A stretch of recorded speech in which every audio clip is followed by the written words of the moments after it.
Welcome. I'm Josh Dobbs, Vice President of Customer Success here at Lucid Bots. And today I'm here with Ryan Godwin, some say the godfather of drone cleaning, who he's been drone cleaning for about 3 years now. And so, Ryan, if you'd like to introduce yourself and, maybe give some of your resume when it comes to just exterior soft wash in general, as well as drone cleaning. Yeah. Well, thank you guys for having me. It's an honor to be here. It's a pleasure. Talk to you guys. It's a pleasure. Yeah. So we've been soft washing. So our company originated in 2017. We started soft washing, exterior building cleaning. Started with residential, went to more commercial. We're doing it with lifts and your just traditional methods. So 2017 is when we started that, and then I don't know the time frame, but we got introduced to drones, soft wash drones, because I got stuck in a lift. Yeah. So I was 100 plus foot in the air, got stuck in a lift.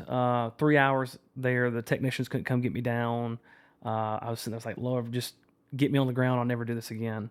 And then that led me to searching the deep, dark interwebs for solutions, and you guys popped up.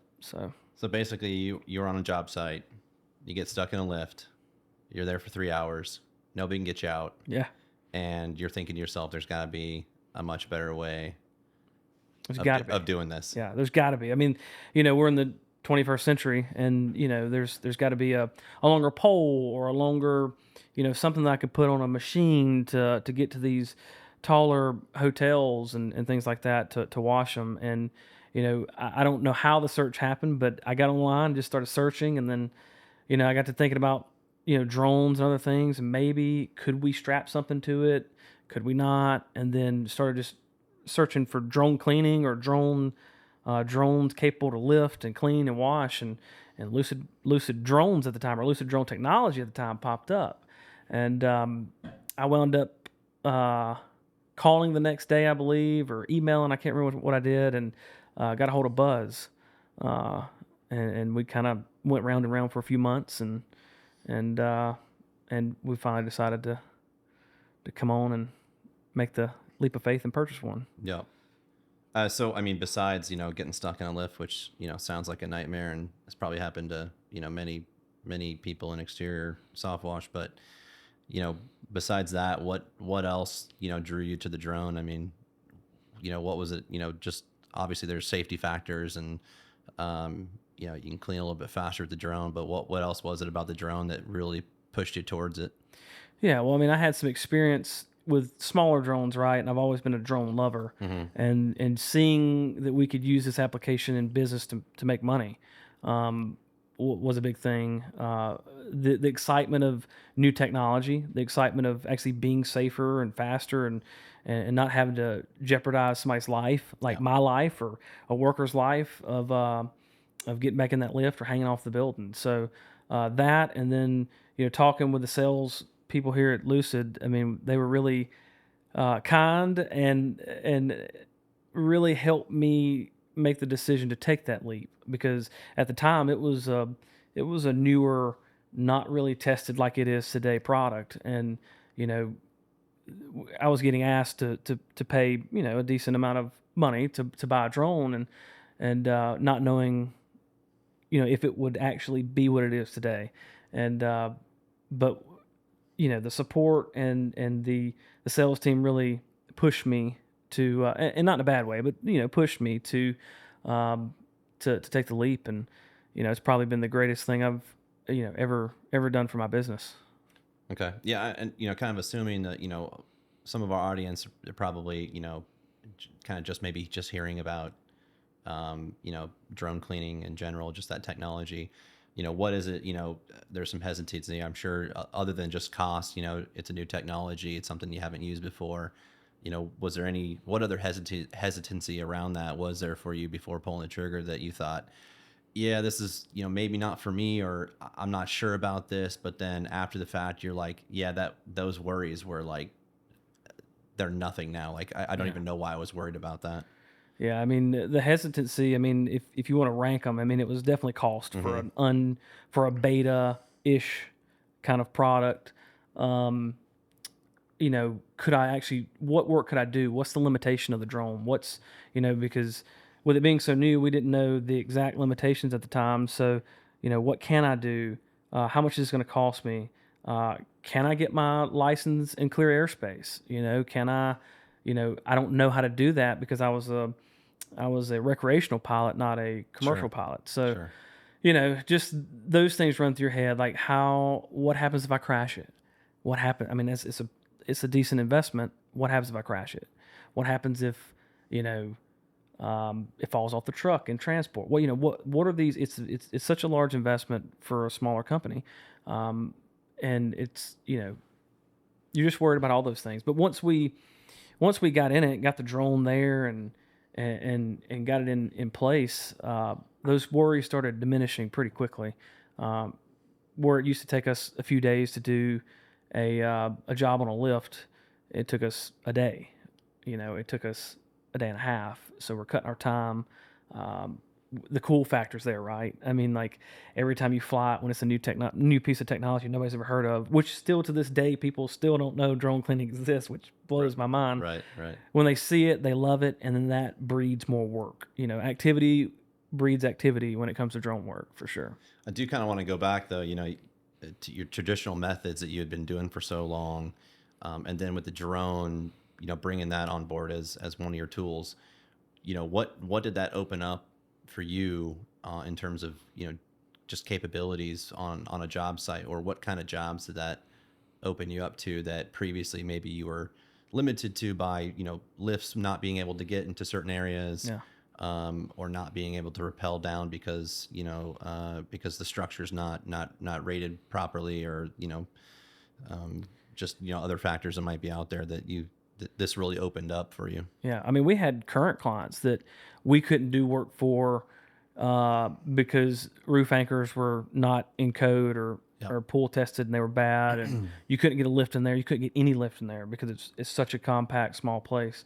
So it instantly opened up to our current catalog of customers new access points. And then what we did with that is we would market it to new customers to be like, hey, we don't have to tear up your grass, your landscaping. We don't have to get this big 18-wheeler in here to deliver this lift, and it's in the way, and it's taking up 16 parking spaces, when it's parked, and we have a smaller footprint. Yeah. So the selling point was to have that smaller footprint to these people, and they really loved it because we're way less invasive. And then, going back to damaging landscaping, or, paver pathways or something like that, is that something you got to pay for if you damage? Like, Oh yeah, oh yeah. so It's the contractor's you're on responsibility. you're on the hook for that too. So 100%. you're eliminating some of your cost too when it comes to But just damage around the property. it limits your liability Yeah. because if I drive I don't know how many thousands of pound lift over these pavers that are, has little sand between it or anything like that, and it shifts or moves it, they've got to come in and dig all that up, re-level, And you got to re-put, pay for that. and it's on the contractor to pay for it. So it's your insurance. You're going to claim it on your insurance. So it'll increase your cost farther down the road because your insurance premiums will go up, or you'll pay out of pocket, and it may cost you $10, $20, $30,000. It may make it to where you don't make any money on that job. It may make it to where you never get called back as well Yeah. to the job, Yeah. which is the biggest issue or hurdle we have as contractors. We want that repeat business. We want to come in there and impress them enough to keep coming back, keep getting the call. So a lift would damage it. With a drone, we never touch them because we're flying over them. So the drone's literally lightening your footprint on the job site Yeah, yeah. and reducing your costs. That's great. I know you've, over the last few years, you've flown a few different cleaning drones, and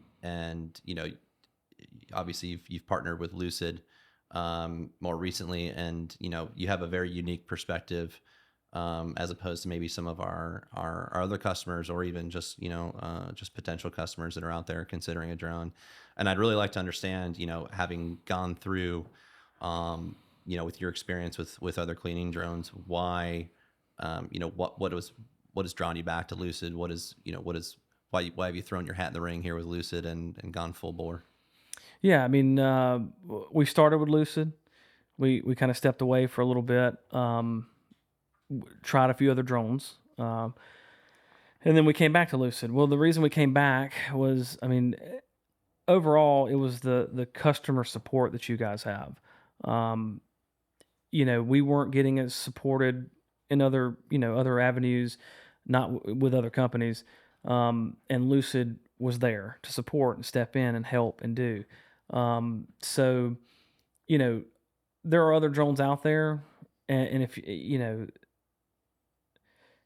there are other drones out there that are comparable, but to me, what pushes it over the edge is Lucid's sales support and backing of their product. With technology, in my perspective and thought process, is technology always evolves, grows, and changes. So I think that with Lucid being a true blue drone or using more American made components versus others that use all Chinese and all, you know, potentially banned, regulated products. I really wanted to be in a position to have blue products, be with a company that backs it, stands behind it 100%, takes care of me, supports me, uh, you know, in any need I have. So, And I appreciate that. I mean, we build our drones, right here from the ground up, right here in Charlotte, North Carolina. Very proud of that as a company. And as far as customer support goes, we've got a great team of people who are passionate about our customers and about our drones. And when we interact with our customers, we take that back to our engineers, to our product team, to our sales team, and we really collaborate with everybody to make sure that that your experience, good or bad, that gets translated to other departments, and we can continue to make the product better. And that really is our goal here, and of course to support our current customer base. So we really do appreciate that. yeah. Well, it's recognized. I mean, seriously, that's why I came back. I can get on the phone and call you, and it's to engineering, and I have an answer relatively quickly, while I'm 8.5 hours away from home base here, and you guys are quick and really do help in the field when we're down. Because if we're down as a drone pilot or cleaning company that's literally doing nothing but drone work, um, downtime equals no mortgage payment, no light bill payment, no anything like that, because we have to spend more on that project. And with you guys' support, it really does impact the small business owner that decides to go this way. It helps get us back in the air and making money again. Yeah, and to that point, I think one of the things that we are really good at doing is because we've designed, built and manufactured our drone here. When it comes to software updates, just engineering updates, like we can do those on the fly because the team we have here is the team that designed and built the drone, and we can continue to iterate and improve the product on the fly as needed. And a lot of our competitors can't do that because they're not building, they're not designing their software in-house the way we are. Yeah. So I think that really gives us a leg up with our customers, but also with our competition. And to your point, leads to less downtime. Right. Well, I mean, I love it that if I call you and there is an issue, you can remote into the drone, so to speak, right, and look and see what the issue could be while I'm still there 5 minutes after it happened, and send it to the engineers, and they can look at it, and we can almost diagnose or determine in the field what's going on. Other drones that I've flown, you can't do that. You have to box it up, send it back. It's a week there, a week back, and a week fixing. So you're down 3 weeks, 2 to 3 weeks. And with you guys, it's literally, all right, here's the issue we're seeing. I'm going to push out this software update to you, connect it to some Wi-Fi, and let me know when you've done it.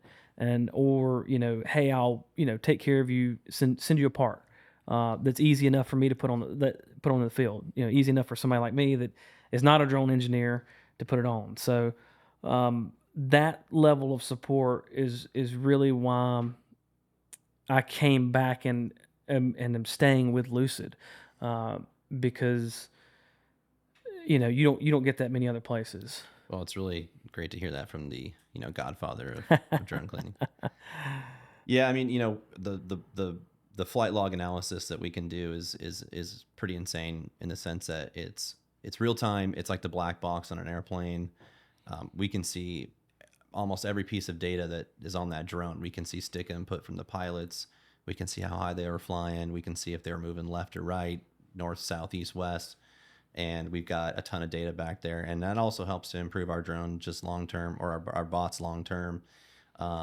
We've got all this data in the background that we can utilize to just continuously improve. So, and also help you when you're on a job site, because we can determine, what kind of issue is whether it's environmental or product related. We can determine that pretty much in real time. So, and then get you guys back up in the air. So, our flight logs are pretty insane that way. Ryan, I know you've just completed the second phase of a really large project, a large industrial project down in Mississippi. I was wondering if you could talk a little bit about that. Maybe just give some specs on the job and, how you're able to do that job with the drone. Right. Yeah. So the steel plant is a drone nightmare, to be honest. Yeah. A traditional drone nightmare. There's steel everywhere. Big steel rolls. They do flat rolls. So everywhere you look, there's steel rolls. There's heavy equipment that's bigger than you've ever seen before, rolling by you. The building's made out of metal. The frame's metal. Metal in the dirt. Metal. I mean, it's metal galore. A lot of potential for A lot of potential for mag interference and things like that. So I don't know the total square footage of the entire building, but so far we've cleaned about right at 300 plus thousand square feet using acids through the drone. And we're slated to clean about 460 to 520,000 more square feet in the next phase.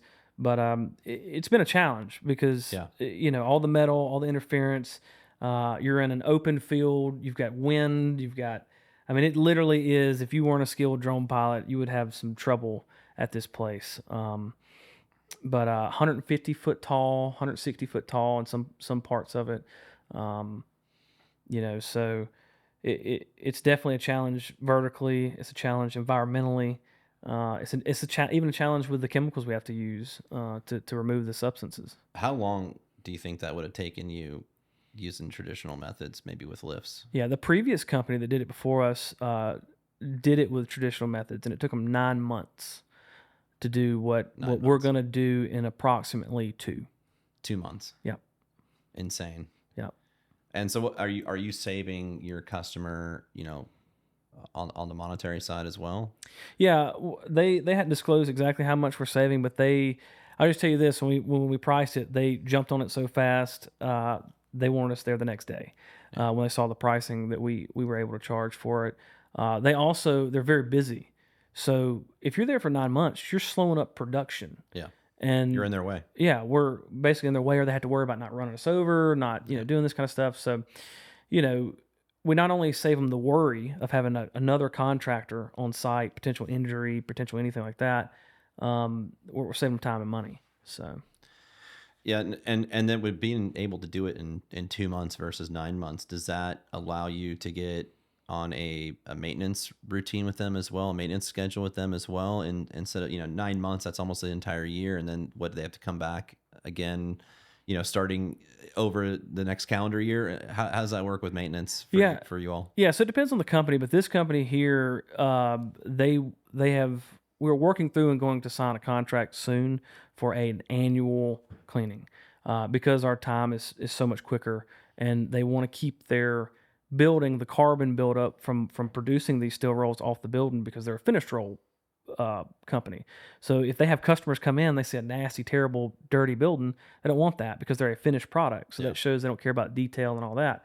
So we're detailing this thing and for their future clients as well. So we're not only saving them money and safety and all that, we're actually making them look better so their clients, when we won't second guess them or like, hey, are we sure we want to buy flat rolls from you because you don't even maintenance your building? So, but yes, we're working on a maintenance program with them right now, a 3-year term. Every 3 years we'll re-up it, and with that cost savings, I don't know the exacts, but our customer tells us it's about 30-40% cheaper than what what the previous ones were. So we're cheaper, faster, and they love us.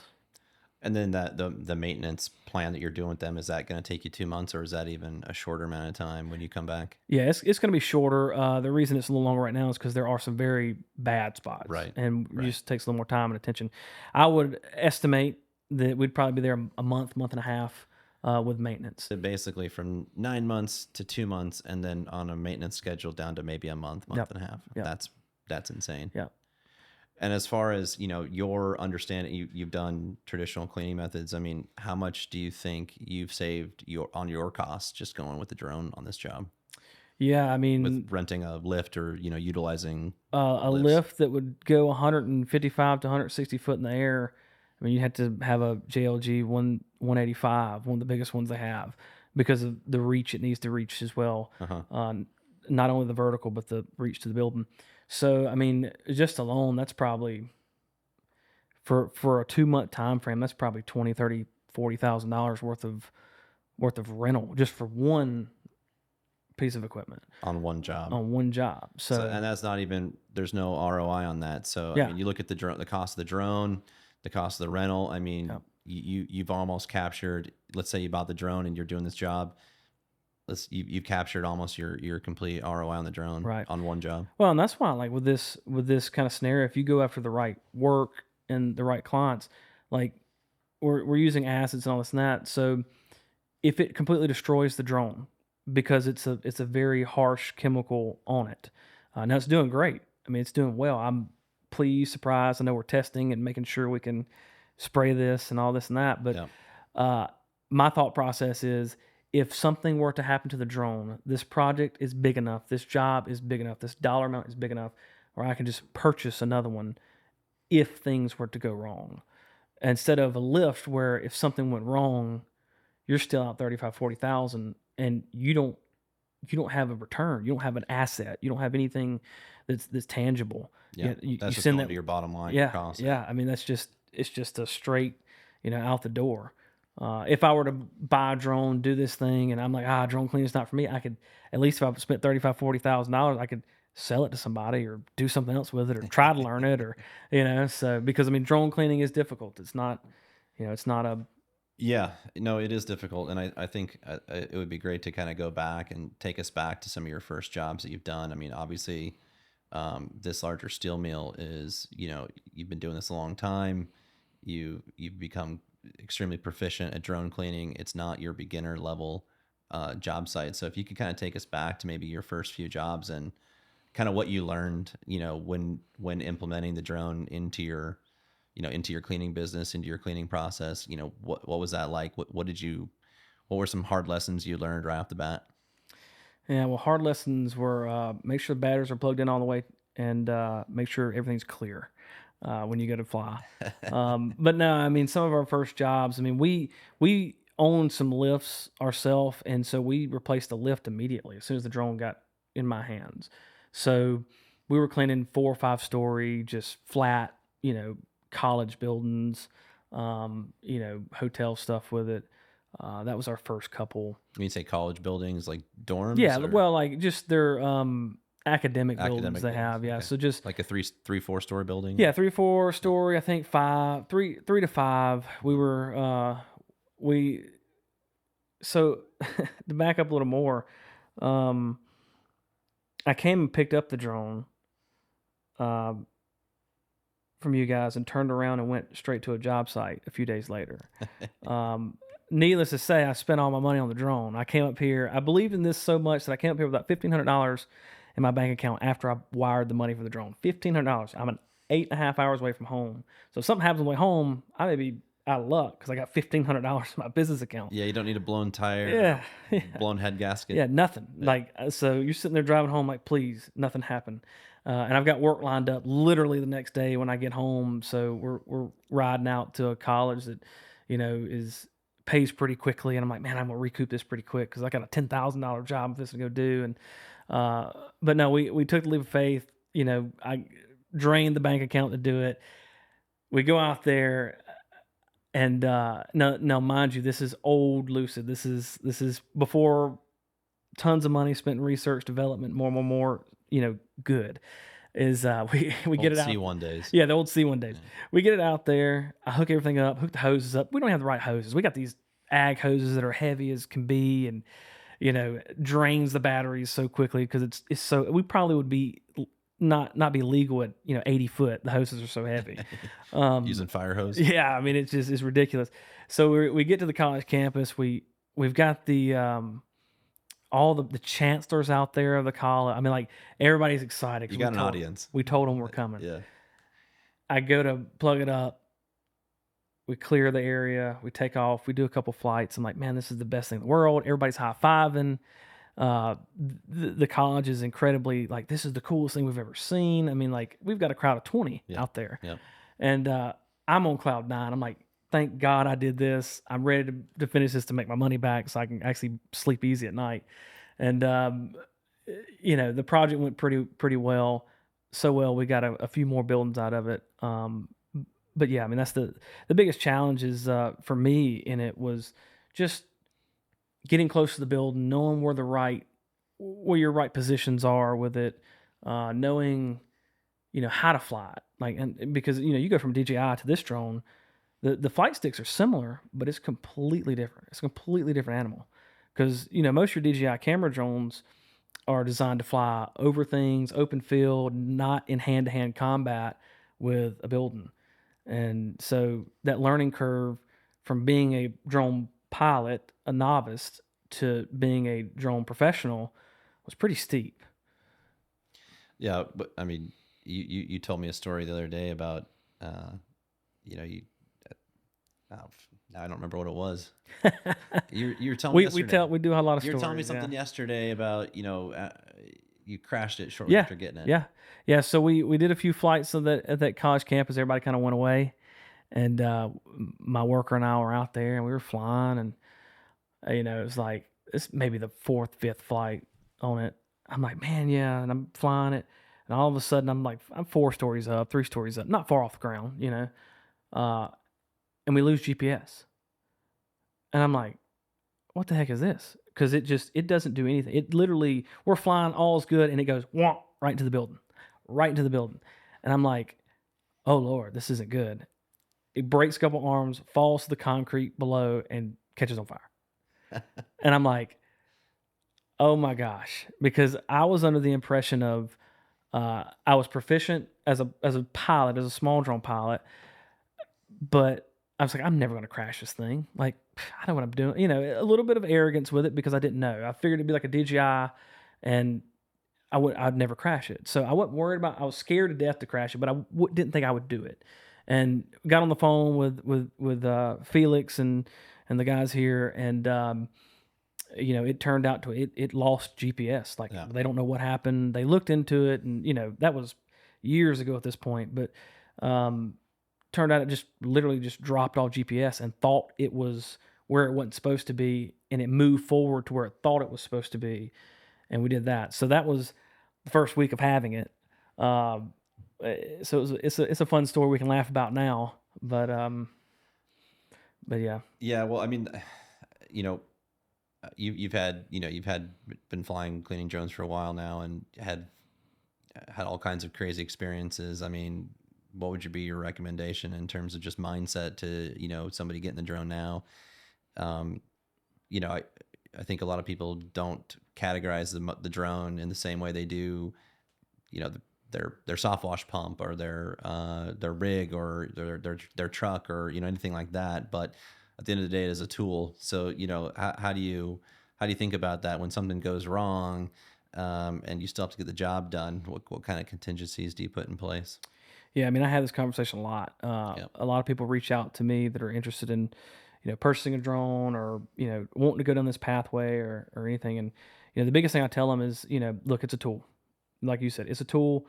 Tools break, right? The handyman's hammer breaks. It breaks. We're tools. We're rough on them. They're designed to do one thing.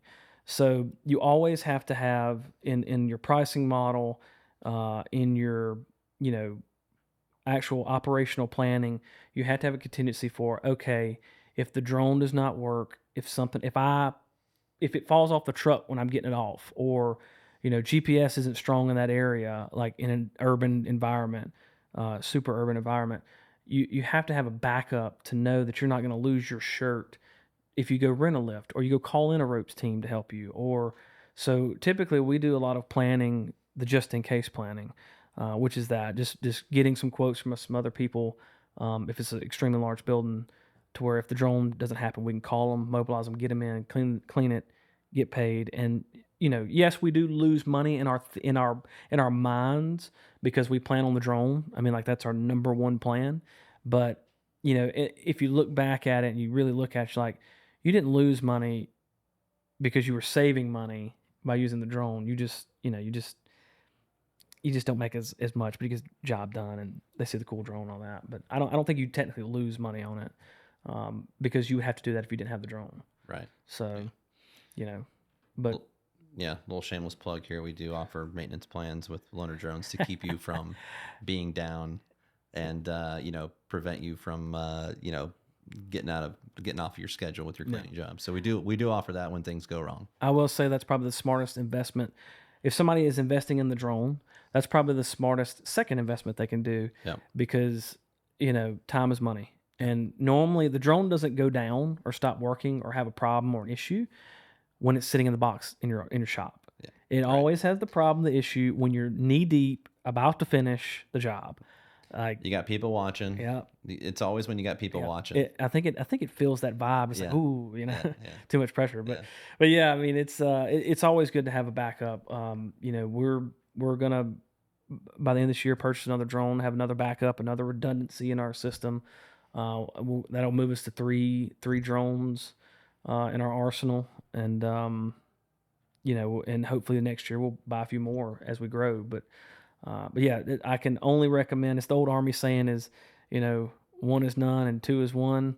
It isn't quite that, but it's always good to have a backup. And the two is one is having that maintenance plan and having you guys ship one out immediately. Yeah. To back the customers up.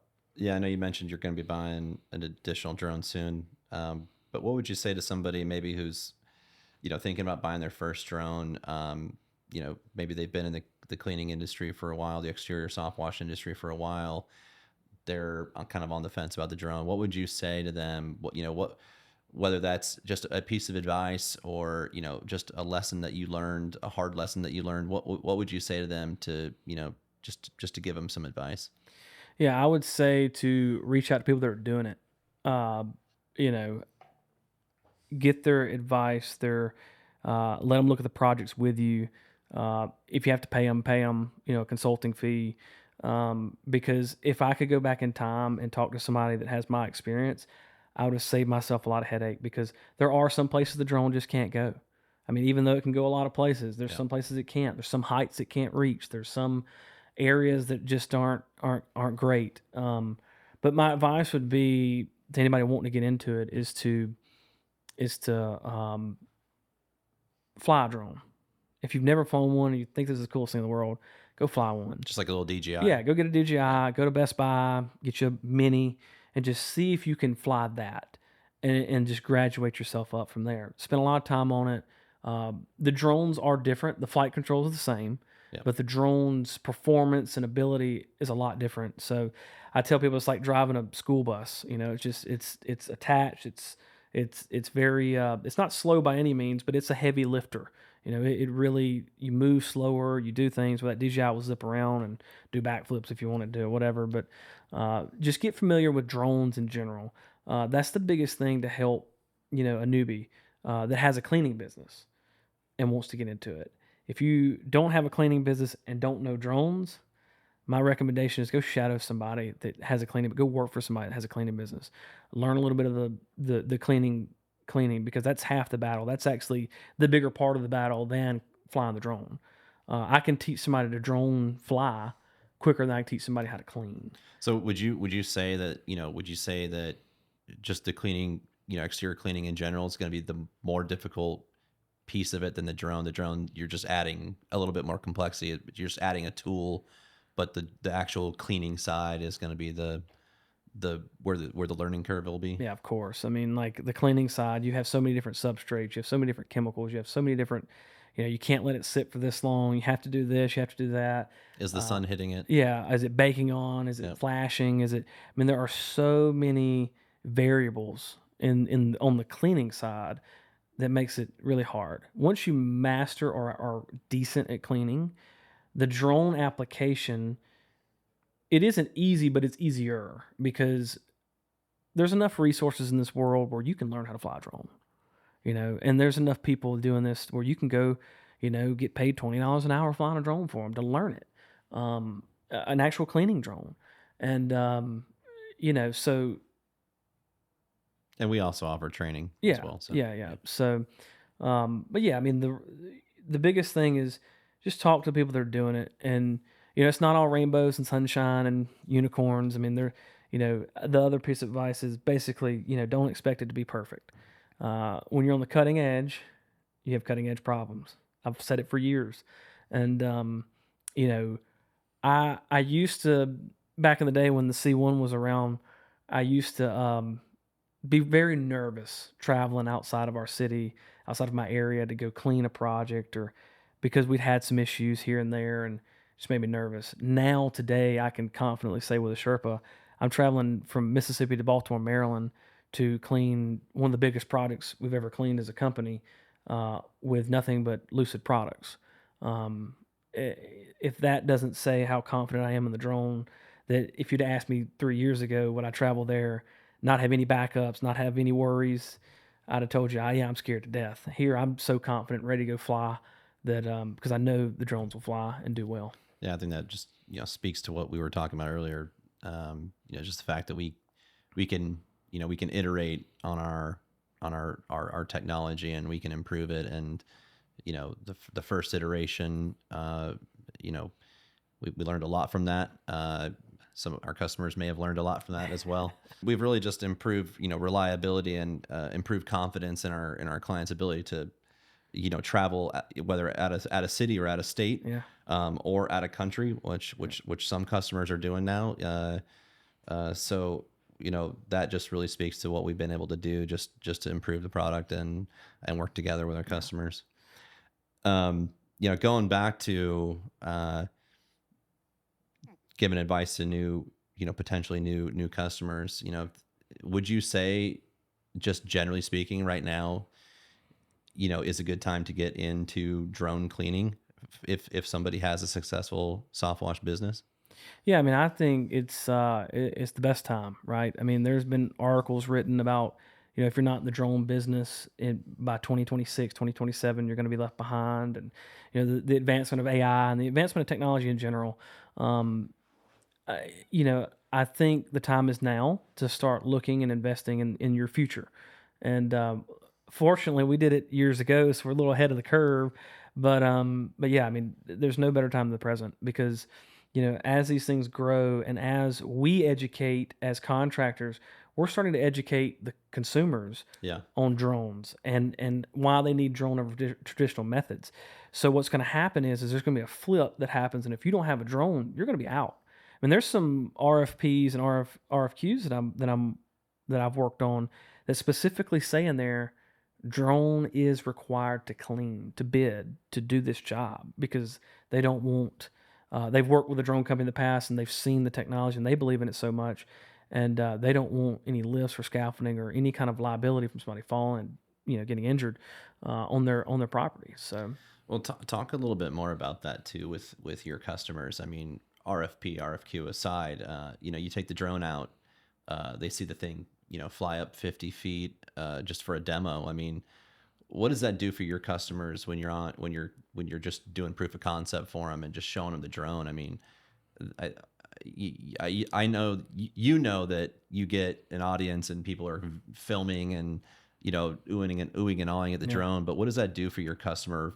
Really for your sales process when you're with one of your potential clients. Well, it really shows them the commitment to safety, and it shows them that we're not going to be as invasive as the traditional method. So they're thinking of business flow and how to keep their customers not aggravated or us in the way of them making money. So not only is it the wow factor, the cool, the demos are great. We're on site. We attract. we've cleaned hospitals where there've been hundreds of people Yeah. back behind us filming or, videoing, FaceTime people. There's people that I've met in my hometown that didn't know we existed that knew we cleaned and was showing a drone, and we're like, well, that's actually our video. That's we're over in another state doing it, but because they're like, oh, this is so cool, you should do it. Like, we actually do that. That is actually us. That's actually us. So the cool part is everybody's fascinated by it. It has no color, creed, or age restriction. Everybody that sees it are literally enamored by it. They're like, I didn't know. What? And then it's the question of, well, what can it do? How much can it lift? How high can you go? How much pressure can you use? I mean, just from random people. So it's very neat to engage with the customers, their customers, and other people to talk about the drone and to see their face light up and they're like, man, we're living like in 2030 here. You know what I mean? Like, we didn't know that this existed. Yeah, and I mean, do they believe you when you say, "Hey, I can do this in a third of the time as your previous contractor"? Like, yeah, no, I mean they're skeptical, right? Because they get fed all kind of lies. I mean, like, let's be honest. Sure. I mean, they're promised the world, and then all of a sudden 6 months later, yeah. Well, not even just us, contractors, electricians. Sure. Yeah, they promise them the world, and then of course, we got delayed because of whatever. But when we sell it though, our typical sales process isn't talking about how quickly we get it done. It's how efficient, and there is a difference because we're going to be more efficient than your traditional methods. We're going to be a little more affordable because we don't have to charge for lifts. We don't have to charge for access because we have that. We own the access, so we don't charge for the drone use. We charge for the cleaning itself. And so that gives us a leg up on our competitors. So I tell people all the time, we're not the cheapest, we're not the most expensive. So if I have a guy that's charging $10,000 for a job, and I'm charging $10,000 for the job, but he's got to put a lift on it, I'm going to win that every time. Every time. Because what I tell people all the time, my clients, is like, look, their major pain points are safety and budgetary. That's the top two. Period, in the discussion. Safety is always first. Budgetary is secondary. With safety, we're not going to risk anybody's life. Clicks all their boxes. And then budgetary, we're going to eliminate fixed costs of you getting this building cleaned by, scaffolding, lifts, ladders, rappelling, any of that kind of stuff. So we're going to be cheaper and safer. Yeah, can you? I mean, 100%. I mean, the Sherpa is by far, leaps and bounds safer than traditional cleaning methods. You're not going to get stuck in a lift for sure for hours, and you're not going to get injured by by the Sherpa.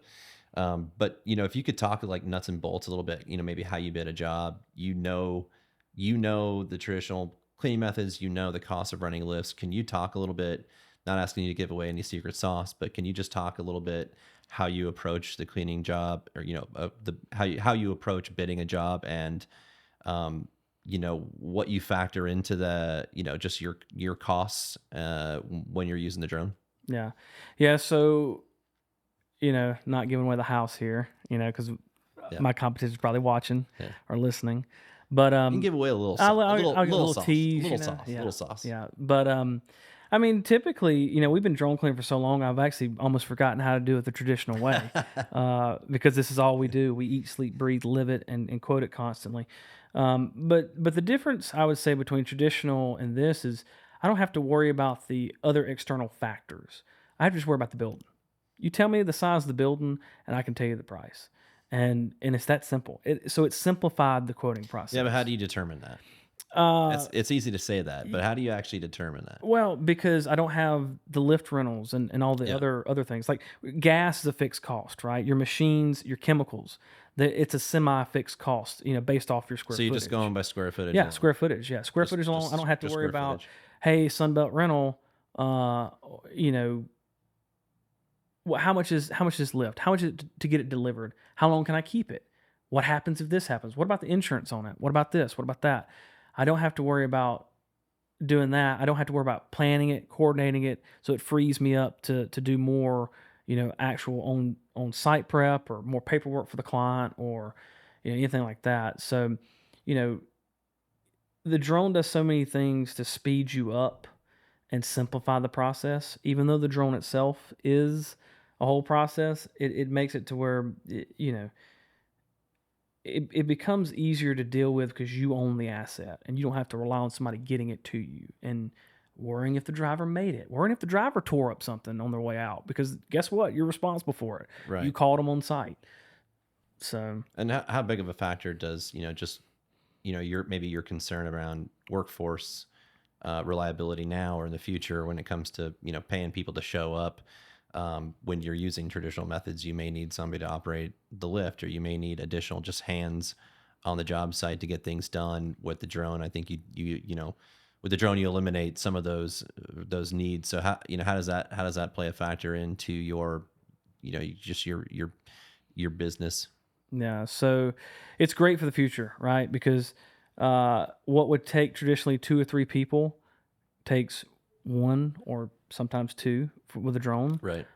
So it not only eliminates as Andrew says, the dull, dirty, dangerous. It eliminates that physical wear and tear on your body, and having the people to do it, and then what quality of work are you going to get too? Sometimes they're not the best, sometimes they're great, but so you're eliminating that worry and you're putting it all on a robot. So, and then two, the other thing is the younger generation that's a little lazier, a little less apt to do manual hard labor, are more apt to pick up a remote and learn because it's technology, and it's like their cell phone. It's a It's video like, game. yeah, it's a video game. Yeah. So you're playing real world video game and cleaning a building and doing it. So for the future, it's great for the younger generation to get them into the workforce and to get them learning a new skill or a new trade or anything like that, because it appeals to them. Right. I mean, like the biggest thing to me is that you know I can't thank Lucid enough. I mean, like the biggest thing I want to hammer to people is that this is my livelihood. This is how I provide for my family, and Lucid truly does support it. So it's really good to know that a company will back their product even when things are going awry. And whether it be a software issue, whether it be a fix that we thought would fix it and it didn't, it made it worse. I just want people to understand that the drone business is difficult. It's not easy to do it proficiently. And they need to have grace for the manufacturer. Yeah, we're paying this money for it. Yeah, we're expecting this tool to work. But the biggest thing is your washing machine doesn't work every time. You had to get it fixed. It's life, right? So, instead of hammering on the manufacturers, this and that, just have a little grace and be mindful that you guys are working too. And you guys are working just as hard as we are on the back end as we are trying to clean the buildings. So, that's what I hope people understand and get, because I've seen both sides. Yeah. I've been here a lot. I obviously clean with it. I've dealt with engineering and you guys on issues and problems, and I see how hard they work to fix them. Like the guys, after hours on the weekends, being away from their family to do this stuff. I mean, it means something to them. So it's not just this show. It's not just this big, it's not just this big show that Lucid puts on to pretend like they care. They truly care. Yeah. There's that old saying, support doesn't really, when things are going well, support's fine, but the rubber really meets the road. When things aren't going well, how do we respond? How do we react? Yeah. And I think generally speaking, to your point, we're extremely dedicated to our clients, to our customers, and when things aren't going right, we're right there with you, helping you out and trying to resolve the issues. Yeah. I mean, it makes me feel like you guys are in the trenches with me. That's right. So that's just the biggest thing, because I know there's people that get these things and expect them to be this perfect, flawless tool. That's and right. and I just don't. I just want people to get a reality check, because this business is probably one of the hardest businesses you're going to do, even though you're like, oh, it's just spraying water. Most people are like, oh, you're just spraying water. It is a very difficult thing to take a drone. You're using harsh chemicals. Yeah, harsh chemicals. You're putting a drone 6 foot off a building with wind, turbulence, with wind coming down the building, people, things at the bottom. I mean, there's so many factors That's that right. has to go into this that, the biggest thing is you can't go from zero to hero in this. You have to progressively walk it up. I learned that. That was a hard lesson learned. I thought I could go zero to hero. Uh, and really pushed the envelope and learned a few things. And now, after time and effort, and energy, and refining your skills in flying, now I can do the Domino Sugars of the world, the steel plants of the world, these bigger clients that I have, and these big, massive facilities that everybody wants to have. I can do it because I've spent my time crawling, walking, then running. That's right. Is there any job that you've done with the drone that when you were considering the drone, you never really considered that type of job or that type of structure that you'd be able to clean? Is there anything that has come out of this where it's like, I never thought I'd be doing this kind of building or this kind of structure or in this industry? Is there anything that sticks out that just kind of surprised you? Yeah, I mean, just the height capability, Hmm. right? I mean, like, I'm scared of heights, and being stuck in a lift was terrible for me. And I didn't think it was be able to go that its max height of 150, 180, just depending on what hoses you have. But I didn't think we could get there. I thought it was a 2-story, 3-story residential, smaller use drone when we first got into it because that's all we were doing at the time. And then we've pushed And it. really, residential, Yeah, you you don't really really need it. you don't really want to focus on Yeah. residential Yeah. with the If drone. you have a drone, your best ROI is to focus on the small commercial Yep. and small to mid-sized commercial, and then work your way up to industrial and bigger plants. But yeah, I mean, I didn't think it would be able to do. I didn't think it'd be as capable as it is. I figured it would be a good tool to have. It'd be a great. I mean, in all honesty, I thought it would be a niche, or not a niche. It would be like a dog and pony show thing. It'd be like, hey, look at my shiny toy while I go clean this building. It would be the introduction. It would get me in the door, and it would do a little work, and then maybe we'd have to do most of it traditional. We'll throw the drone in a little bit, to look good. And Yeah. what it surprised me is this thing.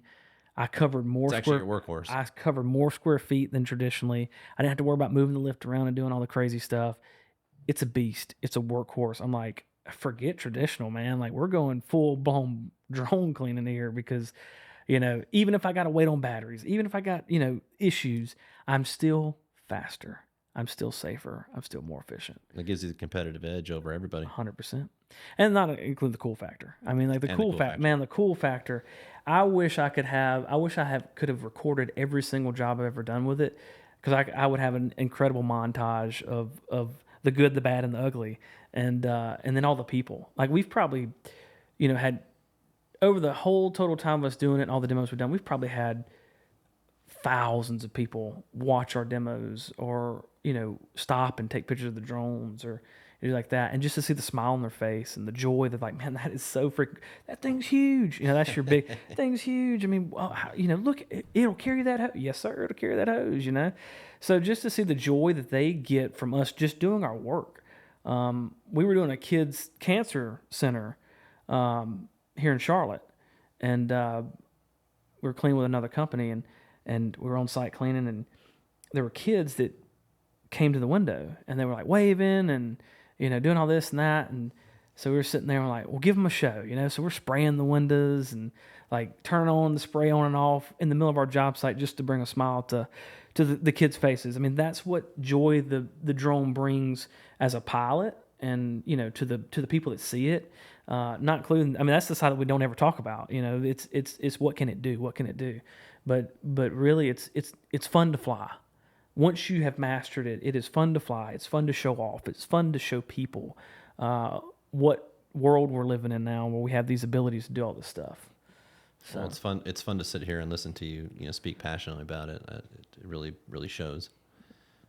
Well, Ryan, so you've been doing this for several years now, and kind of curious, what is in the near and distant future for Ryan Godwin, the godfather of drone cleaning? yeah, the what's in the near future is purchasing more drones for sure. We have to build our More fleet. Sherpas. Yeah, more Sherpas. Yeah, we have to build our fleet. We're expanding. We're expanding to a couple regions out west, and a few up in the Northeast. So yeah, I mean, we're just growing this thing and continuing to go down that path. We've got a lot of great opportunities in front of us in certain sectors that nobody's in right now, drone cleaning. And we've had the opportunity to. You don't want to say what those are? Yeah, we can't. Yeah, not right now. I'll tell you in in about a year once we've got contracts in hand. Okay. But yeah, I mean, we've got some great things working. And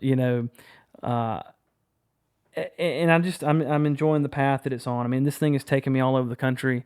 It's going to continue to do that. We're talking to people in other countries to go and do things with, and so yeah, I mean, the future is very bright. We've got some really, really big things coming. So just stay tuned and watch out for them. Well, we are excited to continue to work alongside you as you expand and get into these new and exciting mystery fields we won't talk about. Yeah. But yeah, we're excited to. I promise they'll be all over social media once it happens. We'll know soon enough. You'll know when it happens. But we're excited to continue to work with you and watch you grow. Yeah. Well, thank you guys. Appreciate it. Thank you, Ryan. Yeah. Thank you.